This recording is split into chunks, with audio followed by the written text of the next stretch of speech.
নিজের ভুল বুঝতে পেরে আর্যর কাছে গিয়ে সব সত্যি স্বীকার করে নিল মীরা। কিঙ্করকে উচিত শিক্ষা দিল আর্য। হ্যাঁ বন্ধুরা, এমনটাই দেখা যাবে, তাই সম্পূর্ণ জানতে ভিডিওটিতে লাইক দিয়ে চ্যানেলটি সাবস্ক্রাইব করে দেখতে থাকুন। গল্পের শুরুতেই দেখা যাবে মীরা অপর্ণাকে বলে, অপর্ণা তুমি বরং ক্ষমা চেয়ে নাও, ক্ষমা চেয়ে তুমি বেরিয়ে যাও। তখনই অপু বলে, না ম্যাডাম, ক্ষমা কেন চাইবো?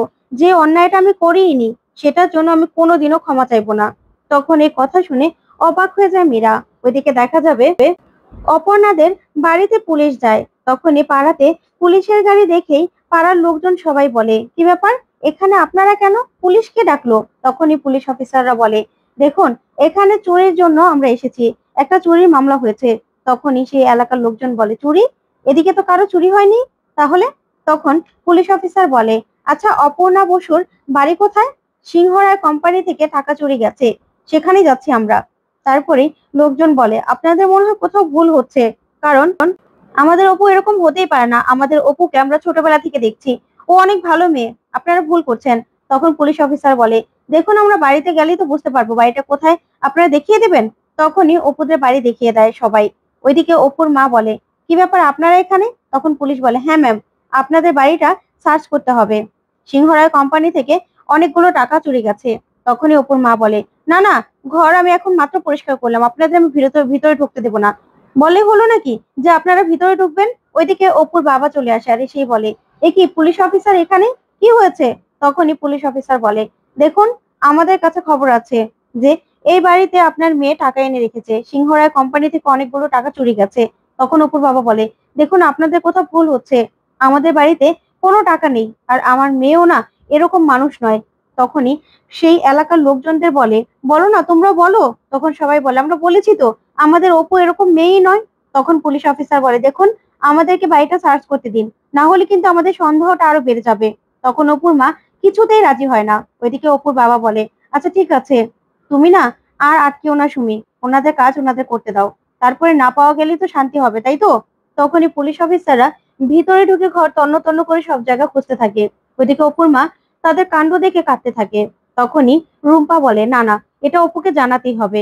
তখনই রুম্পা বারবার করে অপুকে ফোন করতে থাকে আর বলে, অপু প্লিজ ফোনটা ধর। তখন অপু ফোনটা ধরলেই রুম্পা সবটা বলে। তখন তো অপু সব কথা শুনে চমকে যায় আর বলে, কি, দাঁড়া আমি এখনই আসছি। তখন ফোনটা রেখে অপু বলে, আপনারা আমাদের বাড়িতে পুলিশ পাঠিয়েছেন? কেন, কেন করলেন এরকমটা? আপনারা একবারও আমার বাবা মায়ের মান সম্মানের কথা ভাবলেন না? এরকম একটা কাণ্ড আপনারা করতে পারলেন? আমাকে এখনই যেতে হবে। এই বলে অপু ছুটে বেরিয়ে পড়ে। তখন মীরা কাঁদতে থাকে। ওদিকে দেখা যাবে তখনই অর্ক সঙ্গে সঙ্গে আর্যকে ফোন করে আর ফোন করে সবটা বলে। তখন আর্য সবটা শুনে তো চমকে যায় আর বলে, কি, অপর্ণা? এই বলে আর্য ফোনটা রেখেই ছুটে সেখান থেকে অপর্ণাদের বাড়ির দিকে যেতে থাকে। ওইদিকে দেখা যাবে অপু রাস্তা দিয়ে দৌড়তে থাকে। তারপরেই এইদিকে পুলিশ অফিসার অপুদের বাড়িতে পুরো বাড়ি সার্চ করে। সার্চ করে কোথাও কিছু না পেলে খাটের নিচে একটা ব্যাগ পায় আর সেখানে টাকাগুলো পেয়ে যায়। আর টাকাগুলো পেয়ে বলে, এই যে টাকা, এতগুলো টাকা কি ভূতে রেখে গেল নাকি বলুন তো?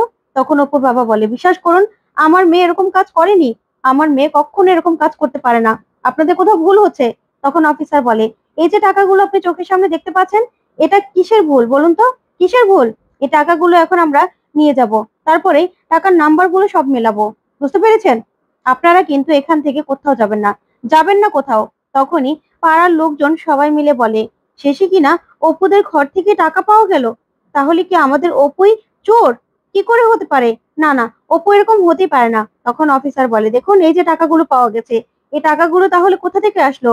তখন অপুর মার বাবা পুলিশকে অনেক বোঝানোর চেষ্টা করে, কিন্তু পুলিশ কিছুতেই কিছু বোঝে না, টাকাগুলো নিয়ে সেখান থেকে চলে যায়। ওদিকে পাড়ার লোকজন অপুর বাবা আর মাকে নানান কথা শোনাতে থাকে। ওদিকে শেফালি বলে, হ্যাঁ, মেয়েকে না অনেক লাই দিয়েছিলে, তার জন্য তো এই অবস্থা হলো, রাতারাতি বড়লোক হতে চেয়েছিল, তাই তো? তখন অপুর মা বলে, আচ্ছা শেফালি, সুযোগ পেয়ে তুইও এসব কথাগুলো বলছিস, কেন বলছিস বলতো, কেন বলছিস? তখনই শেফালি বলে, বলবো না? সেই তো, সেই তো মেয়েকে লাই দিয়েছো, এই জন্যই তো তোমার তোমার মেয়ে আমার দাদা ছেলেকে বিয়ে করলো না, সন্তুকে বিয়ে করতে না করে দিল, না হলে আজকে কত ভালো থাকতো বলো তো? তখন অপুর মা বলে, ছি শেফালি ছি, সুযোগ পেয়ে তুই এসব কথাগুলো আমাদের শোনাচ্ছিস, আমাদের অপু এরকম নয়, তোমরা কেন বুঝতে পারো না? তখনই এলাকার লোকজন কেউ অপুর পক্ষ নিয়ে কথা বলে, কেউ আবার বলে এরকমটা হতেও পারে, মানুষের মন তো পাল্টায়, তাই না? তখনই রুম্পা রুম্পা ওর মাকে বলে, মা তুমি চুপ করবে, কেন এসব কথাগুলো বলছো, আমাদের অপু এরকম নয়। তখন শেফালি বলে, চুপ কর তো তুই, তুই এদিকে চলে আয়, না হলে আবার সব দোষ তোর ঘাড়ে চলে আসবে। ওইদিকে অপুর মা খুব কাঁদতে থাকে। তখন অপুর বাবা বলে, বিশ্বাস করো, বিশ্বাস করো, আমার মেয়ে এরকম নয়, বিশ্বাস করো। ওইদিকে অপু দৌড়ে আসতে থাকে, হঠাৎ করে রাস্তায় পড়ে গিয়ে কপালটা কেটে যায়। তখনই সেখানে ভৈরবী মাকে দেখতে পায়। আর তখন অপু দাঁড়িয়ে পড়ে, আর ভৈরবী মা বলে, যা, তোকে থামলে চলবে না রে, তোর পথে যে এবার অনেক বিপদ, সব বাধা কাটিয়ে তোকে যে এগিয়ে যেতে হবে। তখনই অপু বলে, কোথায় যাওয়ার কথা বলছো মা, কোথায় যাওয়ার কথা বলছো? তখনই ভৈরবী মায়ের দিকে তাকিয়ে অপুর যেন কেমন যেন একটা লাগে। তখন ভৈরবী মা বলে, যা, দাঁড়াস না রে, দাঁড়াস না, অনেক বিপদ রয়েছে, সব বিপদ তোকে কাটাতে হবে। তখনই অপু আবারও পাগলের মতো দৌড়াতে থাকে। ওইদিকে ভৈরবী মা বলে, এবার তো মাত্র শুরু রে বিপদের, সব কিছু তোকেই বের করতে হবে, তোকেই সবকিছু ঠিক করতে হবে, আর সবকিছুর প্রতিশোধও তোকে নিতে হবে রে।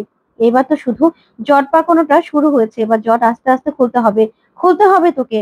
তারপরে দেখা যাবে অপু দৌড়াতে দৌড়াতে বাড়ির ওখানে যায়। তখনই রুম্পা অপুকে দেখে বলে, অপুরে, তোদের বাড়ি থেকে সে টাকার ব্যাগটা পাওয়া গেছে। তখন অপু বলে, কি বলছিস তুই, বাবা মা কোথায়? তখন রুম্পা বলে, আছে ওখানে, কিন্তু তোর বাবা আঙ্কেলকে তো কোথাও দেখলাম না। তখনই অপু দৌড়ে আসে আর অপুর মাকে বলে, মা তুমি বিশ্বাস করো তো আমি এই কাজ করিনি? তখন অপুর মা বলে, হ্যাঁ রে অপু, আমরা জানি তো তুই এরকম কাজ করতেই পারিস না। তখন অপু বলে, মা বাবা কোথায়, বাবা কোথায়? তখন অপুর মা বলে, তো বাবা তো এখানেই ছিল, তাহলে কি ঘরে গেল?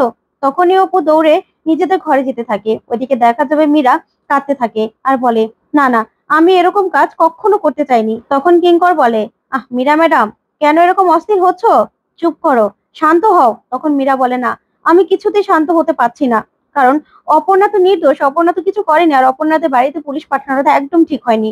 তখন কিঙ্কর বলে, মীরা ম্যাডাম, টাকাগুলো পাওয়া গেছে অপর্ণাদের বাড়ি থেকে। তখন তো মীরা আরো চমকে যায় আর বলে, না না না, আমি এই কাজটা করিনি, আমি, অপর্ণাদের বাড়িতে এই টাকাগুলো কি করে গেল আমি জানি না। একটা নির্দোষ মেয়ে বিনা অপরাধে এভাবে সাজা পাবে না, আমি এটা কিছুতেই হতে দিতে পারি না, কিছুতেই না। আমি সবকিছু স্বীকার করে নেব, সবকিছু বলে দেব। না না, আমার জন্য আমার জন্য সবকিছু হয়েছে, আমি তো শুধুমাত্র চেয়েছিলাম যে অর্ক ওকে কোম্পানি থেকে বের করে দিই, কিন্তু আমি চাইনি যে ওর এভাবে এভাবে শাস্তি হোক, ওদের মান সম্মান এভাবে চলে যাক, আমি এটা চাইনি, আমি কিছুতেই নিজেকে ক্ষমা করতে পারছি না। তখন কিঙ্কর বলে, না মীরা ম্যাডাম, তুমি কোথাও যাবে না, কাউকে কিছু বলবে না, বুঝতে পেরেছো? যা হচ্ছে হতে দাও, তুমি কিচ্ছু বলবে না, তুমি কিচ্ছু জানো না। তখন তো মীরা এই কথা শুনে কিঙ্করের দিকে তাকিয়ে থাকে।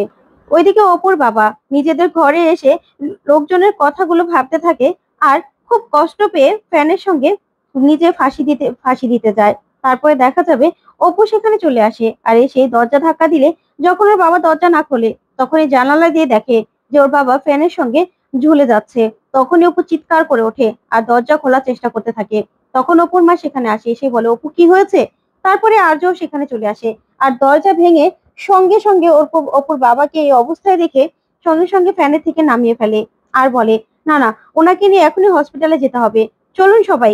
এই বলে আর্য অপুর বাবাকে নিয়ে হসপিটালে যেতে থাকে। তখন অপু ওর বাবার জন্য কাঁদতে থাকে। তো বন্ধুরা, এবার কি তাহলে মীরা সবটা স্বীকার করে নেবে? তোমাদের কি মনে হয় অবশ্যই কমেন্ট করে জানাও। ধন্যবাদ।